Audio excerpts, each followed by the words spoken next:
C'était un lumineux lundi matin, lorsque Anna Martinez, une jeune fille de 14 ans, entra dans l'élégante banque du Chêne, portant son uniforme scolaire, une veste simple, une jupe et des chaussures formelles. Anna se sentait à la fois nerveuse et fière. Ce jour-là, elle effectuerait sa première transaction bancaire seule, en déposant le chèque de sa bourse scolaire. Ce chèque ne représentait pas seulement tout l'effort qu'elle avait investi dans ses études, mais symbolisait aussi son indépendance croissante. Elle était déterminée à tout faire par elle-même, sans l'aide de ses parents. Avec un porte-documents rempli de documents en main, Anna s'approcha du guichet, le cœur battant à tout rompre. Derrière le comptoir se tenait Isabelle Lopez, une femme d'une quarantaine d'années, au style impeccable et à l'air légèrement supérieur. Elle remarqua l'arrivée d'Anna. Lorsque cette dernière tendit le chèque, le sourire aimable d'Isabelle s'effaça un instant. « Un chèque de 5000 pesos, dit-elle d'une voix assez forte pour que les clients voisins l'entendent. Pour quelqu'un de ton âge, d'où cela vient-il » Anna sentit ses joues s'empourprer, mais elle reprit rapidement contenance. « C'est ma bourse pour mes résultats académiques, » expliqua-t-elle calmement, bien que ses mains tremblaient en tendant la lettre d'attribution et sa carte d'étudiant. « J'ai toute la documentation ici. » Le jeune caissier, Carlos Ramirez, prit le chèque et, en le tenant à contre-jour, son expression passa de neutre à sceptique, l'examinant comme s'il cherchait une preuve de falsification. Après de longues secondes, il se tourna vers Isabelle, qui observait l'interaction avec une méfiance croissante. Sans regarder Anna, Isabelle s'approcha du comptoir et déclara « Nous avons eu beaucoup de chèques falsifiés récemment. Je dois tout vérifier. » L'anxiété d'Anna monta en flèche. Elle s'attendait à un dépôt simple, mais se sentait maintenant traitée comme une criminelle. Avec un nœud dans la gorge, elle réalisa, au milieu de la panique, qu'elle avait oublié son téléphone dans son casier au collège. « Je dois appeler ma mère, » dit-elle d'une voix légèrement tremblante. « Elle m'attend à la maison, et je n'ai pas mon téléphone avec moi. » Isabelle lui accorda à peine un regard. « Cela ne nous concerne pas, » répondit-elle avec un ton froid et dédaigneux. « Attendez que nous ayons fini de vérifier tout. Est-ce là ?» Ces mots blessèrent Anna. Elle resta immobile, tandis qu'Isabelle s'éloignait avec une attitude condescendante, se positionnant dans un coin du hall pour l'observer. Le cœur d'Anna battait fort, se sentant isolée au milieu de l'agitation, de la banque, comme si tout le monde la regardait. Bientôt, des murmures commencèrent à circuler parmi les clients. Certains la regardaient avec curiosité, tandis que d'autres affichaient un mépris à peine contenu. Le temps semblait ralentir, et à chaque minute qui passait, sa honte grandissait, bien que son esprit restait alerte, observant comment les gens se comportaient les uns avec les autres. Elle remarqua que certains étaient traités avec respect, tandis que d'autres étaient ignorés. Ce jour-là, elle devenait la cible de cette différence. Elle eut envie de crier et d'exiger qu'on lui rende ses documents, mais elle se tut. Son père lui avait toujours appris à garder son calme dans les situations difficiles, mais elle ne pouvait s'empêcher de sentir que ce mauvais traitement n'avait rien à voir avec la légitimité de sa bourse, mais avec son apparence. Au loin, Anna entendit Isabelle parler à Carlos sur un ton presque conspirateur. « Je te dis qu'il faut maintenir nos standards ici. On ne peut pas laisser n'importe qui entrer et se comporter comme s'il appartenait à cet endroit. » Ces mots frappèrent Anna comme une gifle. Il ne s'agissait pas de qui elle était, mais de son apparence. En regardant l'horloge murale, l'atmosphère devenait de plus en plus oppressante et les murmures s'amplifiaient. Anna Martinez n'était pas une adolescente ordinaire. Bien qu'elle vive dans l'un des quartiers les plus exclusifs de la ville, elle avait toujours valorisé la simplicité par-dessus l'ostentation. La maison de sa famille était élégante mais modeste, décorée avec soin et empreinte d'un fort sens de la communauté sans étalage de richesse inutile. Sa mère, la doctoresse Elena Garcia, était une experte reconnue en finance et dirigeait l'une des firmes les plus respectées du pays. Ayant construit sa carrière de zéro, la doctoresse Garcia avait inculqué à Anna l'importance de l'indépendance et de réussir par ses propres mérites, sans dépendre de privilèges. Bien que la famille Garcia jouisse d'une bonne situation financière, il n'en faisait jamais étalage. La doctoresse croyait fermement que la véritable richesse consistait à utiliser l'argent pour faire le bien, une leçon qu'Anna avait intégrée. Grâce à ses excellentes notes, Anna avait obtenu une bourse complète pour étudier au collège. Altamira, réputée pour son niveau académique exigeant, ce succès ne lui avait pas été offert.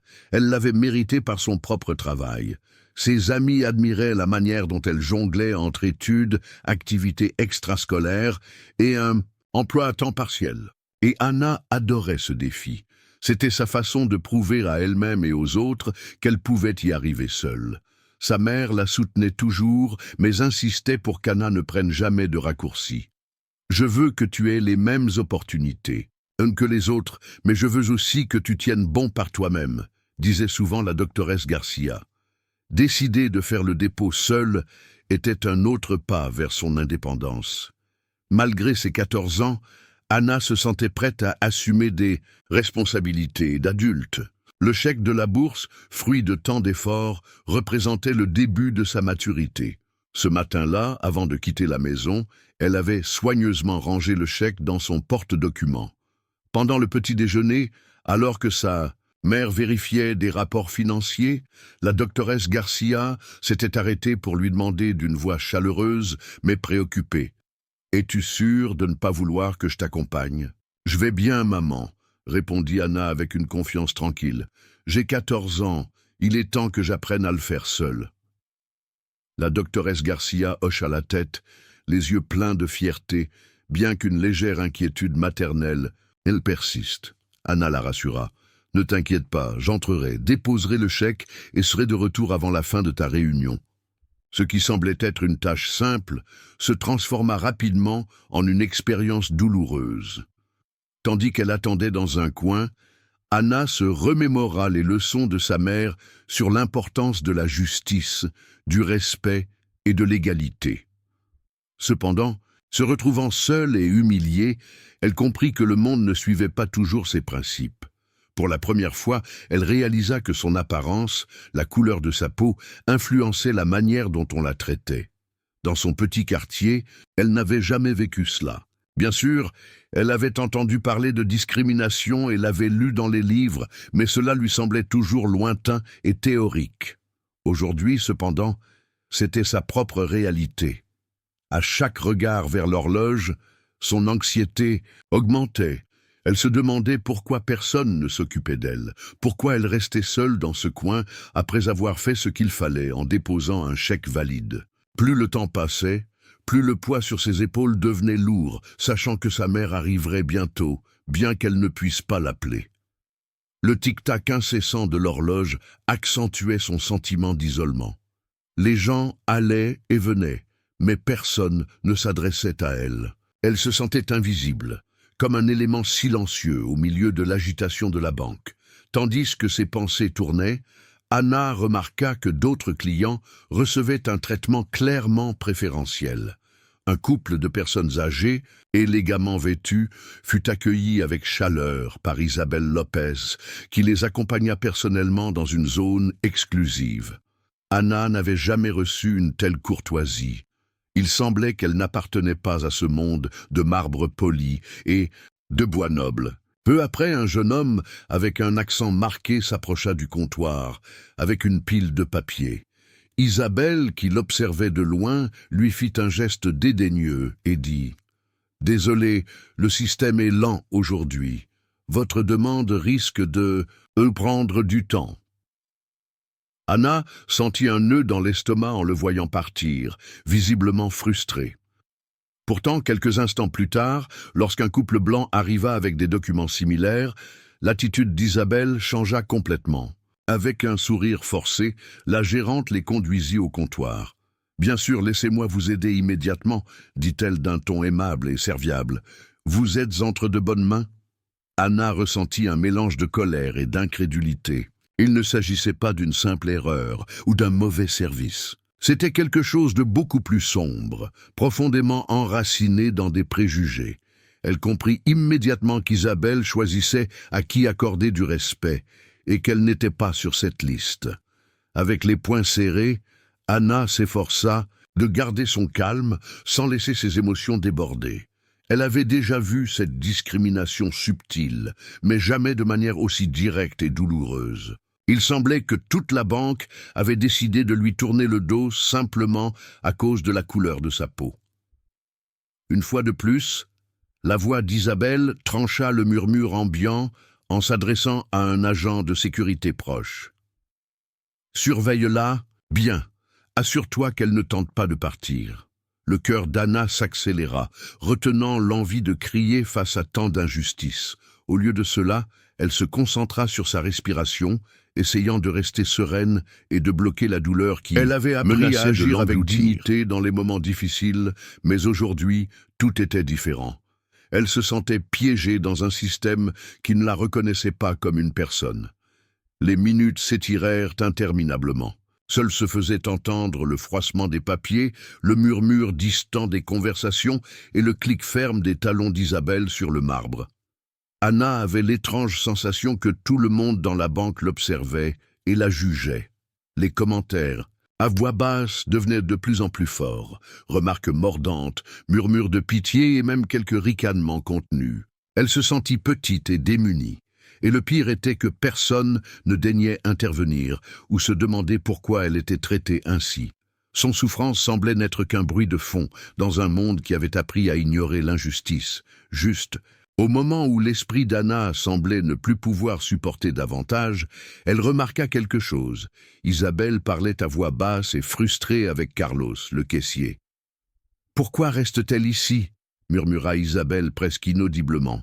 Il faut se débarrasser d'elle, qu'elle sache qu'elle n'est pas la bienvenue. Le cœur d'Anna se serra. Elle en avait assez entendu. Ces mots confirmèrent ses pires craintes. Il ne s'agissait pas d'une erreur mineure, mais de quelque chose de beaucoup plus sinistre, de pouvoir et de contrôle, et de l'idée que des personnes comme elle n'avaient pas leur place ici. Finalement, incapable de se taire, Anna déclara « Je ne suis pas un problème ». Sa voix tremblait, mais elle restait ferme. Je suis ici parce que j'ai mérité cette bourse. Je suis ici pour déposer mon chèque comme tout le monde. Isabelle ne lui accorda même pas un regard. Au lieu de cela, elle se tourna vers l'agent de sécurité et ordonna d'un ton autoritaire « Emmenez-la à l'arrière, qu'elle reste là jusqu'à ce que nous terminions la vérification. » L'agent, un homme robuste à l'allure intimidante, s'approcha immédiatement, saisit Anna par le bras et la conduisit à travers la banque. Tous les présents la regardaient, mais personne ne fit rien pour l'arrêter. Anna sentit son visage s'enflammer de honte et de rage alors qu'on l'entraînait loin du comptoir. « Restez ici !» lui ordonna l'agent en la plaçant dans un coin, à l'arrière, encore visible mais hors du chemin. Puis il se retira pour la surveiller de près. Anna resta là, les bras croisés et la tête haute, bien que, au fond d'elle, elle se sente brisée. Avec le corps endolori d'être restée debout et l'esprit plein de pensées, Anna prit conscience de la dure réalité. On l'avait humiliée et traitée comme si elle n'avait pas sa place dans un lieu où elle espérait recevoir de la justice. Chaque minute semblait s'étirer, et plus elle attendait, plus elle comprenait que quelque chose clochait gravement. Anna balaya la salle du regard, cherchant une distraction à la douleur qu'elle ressentait jusqu'à ce que ses yeux se posent sur Isabelle Lopez, qui traversait l'espace avec ses talons résonnant sur le marbre. Isabelle discutait avec un homme, bien habillé qui, bien qu'inconnu au départ, lui semblait familier. Son port dénotait une importance, et la manière dont Isabelle lui parlait laissait entendre qu'elle cherchait à l'impressionner. Son nom, vaguement rappelé, était Alejandro Morales, le directeur général d'un important groupe bancaire, l'un des plus grands concurrents de la banque récemment acquise par sa mère. Le pouls d'Anna s'accéléra tandis qu'elle observait l'interaction entre Isabelle et Alejandro. Bien qu'elle n'ait pas pu saisir chaque mot, il était clair que la conversation était sérieuse. Isabelle se pencha vers Alejandro, baissant la voix presque jusqu'à un chuchotement, tandis qu'elle lui remettait un porte-document marqué « confidentiel ». Bien qu'Anna n'ait pas pu voir le contenu, il était évident que cela avait une grande importance. Son esprit s'emballa, se souvenant de tous les efforts de sa mère pour bâtir une réputation irréprochable pour la banque, et elle comprit que toute fuite d'informations pourrait être désastreuse. Ce n'était pas une simple discussion d'affaires, mais une trahison en cours. Se déplaçant discrètement dans son coin pour mieux écouter, Anna observa Alejandro hocher la tête, tandis qu'il examinait le porte-document avec une expression sérieuse et presque satisfaite. Quelque chose que dit Isabelle à voix basse se perdit dans le murmure, mais le sourire qui se dessina sur son visage en disait long. Isabelle n'aidait pas seulement Alejandro, elle agissait contre les intérêts de sa propre entreprise. Anna sentit un nœud dans l'estomac, en comprenant que le mauvais traitement dont elle était victime ne venait pas seulement de son âge ou de la couleur de sa peau, mais faisait partie d'un plan délibéré pour saboter. Bien qu'elle ne sache pas exactement ce que contenait ce porte-document, elle sentait que ce n'était rien de bon et que cela était lié aux affaires de sa mère. À cet instant, une vague de détermination envahit Anna. Elle ne serait plus une simple spectatrice. Elle comprit qu'elle n'était pas venue à la banque uniquement pour déposer un chèque, mais qu'elle avait été témoin de quelque chose de bien plus grand, quelque chose qui pouvait affecter la carrière de sa mère et la vie de toute sa famille. Elle ne pouvait pas rester les bras croisés. Ses yeux se posèrent sur son petit carnet de notes où elle avait consigné chaque acte d'injustice dont elle avait été témoin. Cette fois, c'était crucial. Elle devait noter chaque détail, chaque murmure. Bien qu'elle ne sache pas encore quoi faire de ces informations, elle comprenait qu'elle devait conserver un registre détaillé.